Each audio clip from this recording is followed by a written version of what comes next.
এই যে এখানে বেস কত, এখানে কত, তাহলে দেখুন 5 তো এখানে লিখবো।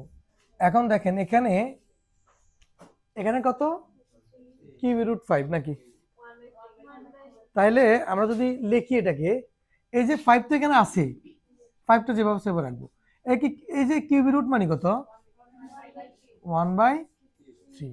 তাহলে 1/3 কোথায় চলে আসবে, প্রথমে। আর এখানে কি থাকে, এখন এই দুটো জিনিস যেহেতু সমান, তাহলে তার মান কত, 1। তাহলে এখানে গুণ করলে কি হয়, 1 বাই কি, 1/3 কি হবে, 1/, সবাই কি এটা বুঝতে পারছে? সেম নিয়মে পরেরটা করতে পারবেন কিনা, পরেরটা কত হয়েছে, পরেরটা 2 কিভাবে হয়? আচ্ছা আমি গ নম্বরে করে দিচ্ছি।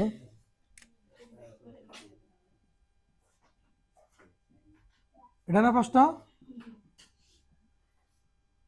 এখানে কি লেখা যায় বলেন তো, যেহেতু 4 আছে, আমি যদি 4 লিখি, 4 লিখলে কি লেখা যাবে, এখানে আছে 2, এখানে 4, তাহলে কি মিলছে, মিলে নাই। তাহলে আমি এখানে একটা রুট করি, 4 এর রুট করলে কত হয়, 4 এর বর্গমূল কত, 2 না, 4 কে রুট করলে কত হয়, 2।